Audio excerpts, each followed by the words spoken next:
Hi everyone, this is R. Lakshmikantam, lecturer in mathematics, MVNJS and RVR Degree College, Malikipuram. Today we are going to explain third unit from linear algebra. The name of the third unit is linear transformations. What is a linear transformation? First of all, now you have to take two vectors u of f and v of f here over the same field f, then a mapping T from u of f tends to v of f such that transformation of a alpha plus b beta is equal to a into transformation of alpha plus b into transformation of beta.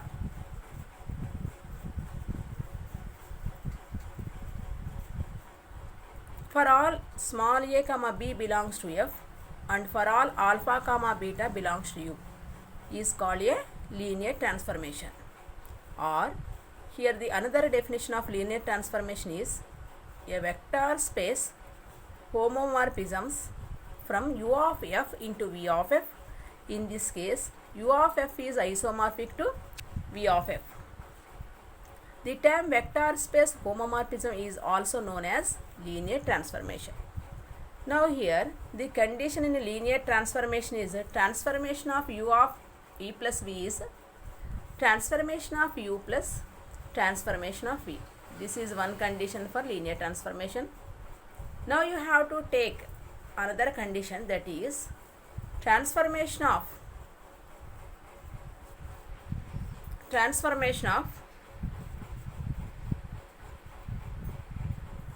Cu. That means C is a scalar. C into transformation of U. Now you have to take T from Rn tends to Rm be a matrix transformation. Transformation of X is equal to Ax. Here for an m by n matrix A, transformation of U plus V is equal to A of U plus V. That means AU plus AV.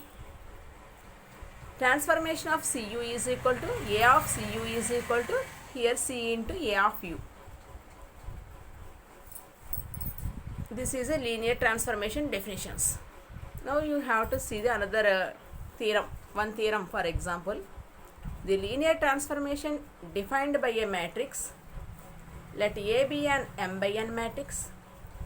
The function T defined by transformation of V is equal to AV is a linear transformation from Rn into Rm.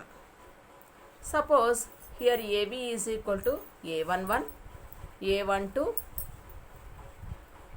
so on up to A1n, and another row, the second row is defined as A21, A22, so on up to A2n. So on up to last row is defined as AM1, AM2, so on up to Amn.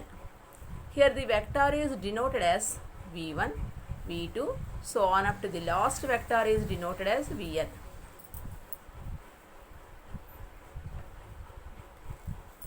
Now here the product from A of V is first row into column A11 V1 plus A12 V2 plus A13 V3 plus so on up to the last element is denoted as A1n Vn. Now you have to take the second row A21 V1, A22 V2, A23 V3, so on up to A2n V2 Vn. Here so on up to the last row is denoted as AM1 V1 plus AM2 V2 plus so on up to the last term as denoted as Amn Vn. This is the Rm vector. Now transformation of V is equal to AV. Here transformation from Rn tends to Rm. If transformation of V can be represented by AV, then T is a linear transformation. Here the size of A is denoted as m by n. That means A contains m rows and at the same time A contains n columns. Then the domain of T is Rn and the codomain of T is Rm.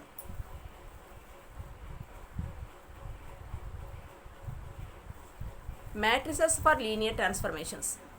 Here two representations of the linear transformations. T from R3 tends to R3. Now first transformation is denoted as transformation of x1, x2, x3 is equal to 2x1 plus x2 minus x3, comma. The second one is minus x1 plus 3x2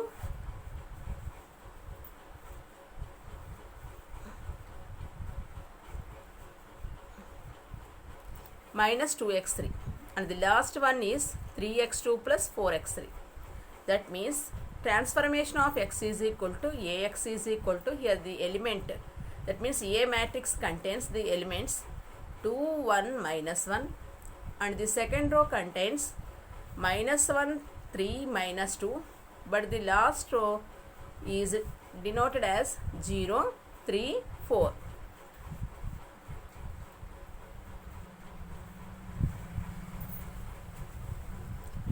Three reasons for matrix representation of a linear transformation. It is simple to write, it is simple to read, and the third one is it is more easily adapted for computer use. This is the topic about matrices for linear transformations.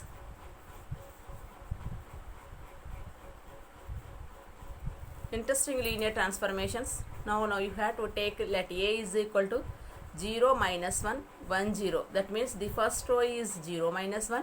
And the second row is 1, 0. Now you have to take two vectors that are denoted as u is equal to 3, 2 and the v is equal to 1, 3. Now T from R2 tends to R2, a linear transformation defined by transformation of Ax is equal to transformation of x is equal to Ax. Find the images under T of u, comma v and u plus v. Take the solution. Transformation of u is equal to 0, minus 1, 1, 0, 3, 2. Now you have to apply the multiplication condition. First row into first column, that means the first element in the column, 0 into 3 plus the second element into second element in the column, minus 1 into 2. That value is 0 into 3, that value is 0.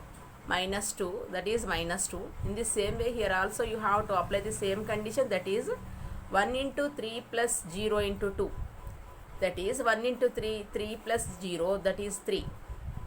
Now the second transformation is a transformation of v is equal to 0, minus 1, 1, 0, but here the column elements are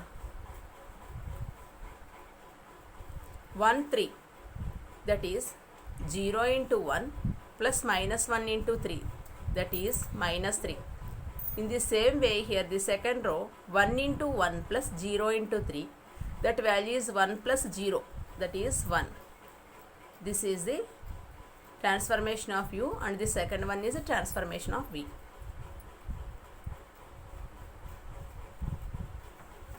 See the definition of linear transformation.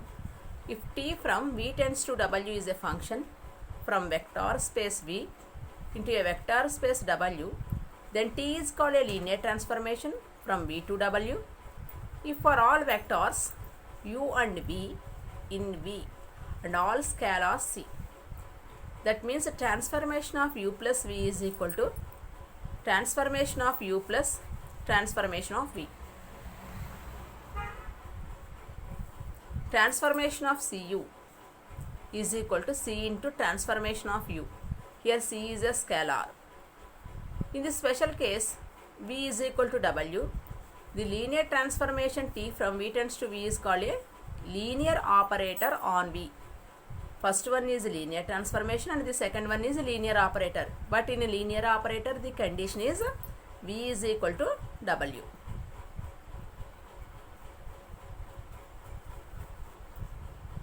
A linear transformation necessarily takes the 0 vector to the 0 vector. That is defined as or denoted as transformation of 0 is equal to 0. Now for any vectors v1, v2, so on up to vk in Rn, and the scalars are denoted as c1, c2, so on up to ck, we have the linear combination, that means the transformation is transformation of C1 V1 plus C2 V2 plus so on up to Ck Vk, that is equal to, first you have to take this C1, that is a scalar, C1 into transformation of V1 plus C2 into transformation of V2, so on up to last element is denoted as Ck into transformation of Vk. Now see the proof. A linear transformation, it can be just an instructive to look at functions that are not linear transformations, since the conditions must be true for all vectors and scalars. Now it is enough to find just one situation where the properties fail. Compulsory, here the transformation of 0 is equal to 0, and now you have to take the transformation is denoted as a transformation of C1 V1 plus C2 V2 plus Ck Vk is equal to C1 into transformation of V1 plus C2 into transformation of V2 plus so on up to the last element is Ck and transformation of Vk.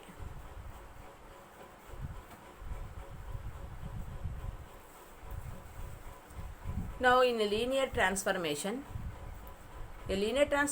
T from U tends to V is a function that carries elements of the vector space U called the domain to the vector space VV called the codomain, and which has two additional properties. Transformation of U1 plus U2 is equal to, here also apply the same condition, transformation of U1 plus transformation of U2, that is the first one. In the same way, transformation of alpha U, that is alpha into transformation of U.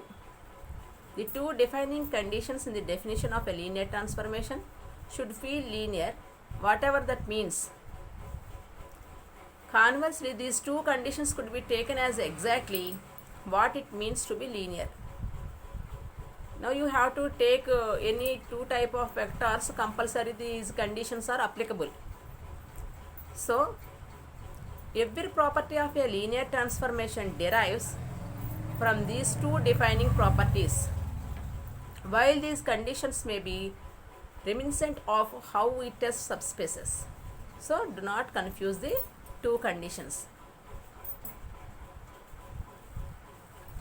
Verify that the identity transformation, identity of Rn tends to Rn, is a linear and compute its standard matrix. Now see the solution.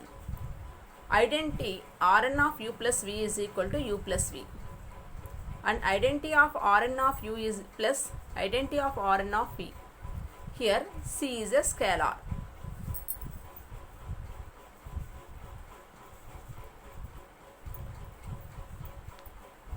Identity of Rn satisfies the defining properties. It is a linear transformation.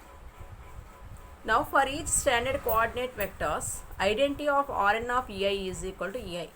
That means the transformation of alpha is equal to alpha. That is the best example for the identity transformation. Transformation of alpha is equal to alpha. Now you have to take any vector, that means the transformation of beta is equal to beta. Here also you have to indicate transfer identity of Rn, the Rn of Ei is equal to the same element. So the standard matrix is a compulsory identity matrix. Thank you.